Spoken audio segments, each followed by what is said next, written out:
Hi welcome to Zara vlog. Today நம்ம என்ன பார்க்க போறோம்னா வெந்தய குழம்பு எப்படி பண்ணுறதுன்னு பார்க்க போகிறோம்.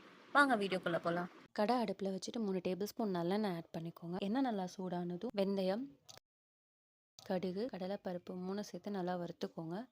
வறுத்ததுக்கு அப்புறமா 1 கப் சின்ன வெங்காயம் ஆட் பண்ணிக்கோங்க.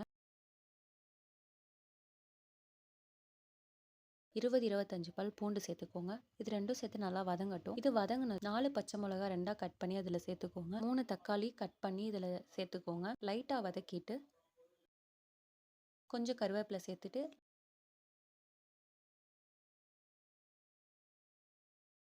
மஞ்சப்பொடி 1/2 ஸ்பூன், 2 ஸ்பூன் சாம்பார் பொடி, 1 ஸ்பூன் தனியாத்தூள், 1 ஸ்பூன் மிளகாய்த்தூள் போட்டு நல்லா வதக்கிட்டு,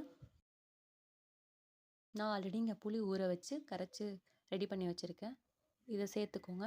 சேர்த்ததும் மொச்சக்கொட்டை வேக வச்சு அதையும் சேர்த்துக்கோங்க.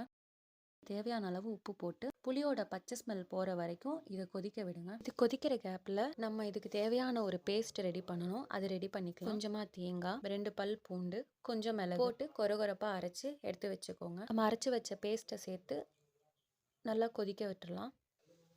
நல்லா கொதிச்சதுக்கப்புறமா இந்த பக்கம் நம்ம வெந்தயமும் சீரகமும் ட்ரை ரோஸ்ட் பண்ணி அதை பொடி பண்ணி நம்ம இதில் சேர்த்தணும். தேவைப்பட்டால் கொஞ்சமாக நல்லெண்ணெய் அதில் ஆட் பண்ணிவிட்டு நல்லா கலக்கிட்டு ஸ்டவ் ஆஃப் பண்ணிடுங்க. அவ்வளோதான், வெந்தய குழம்பு ரெடி. வாங்க சாப்பிட்லாம். இந்த வீடியோ உங்களுக்கு பிடிச்சிருந்தா லைக் பண்ணுங்கள், ஷேர் பண்ணுங்கள், மறக்காமல் சப்ஸ்கிரைப் பண்ணுங்கள். தேங்க்யூ.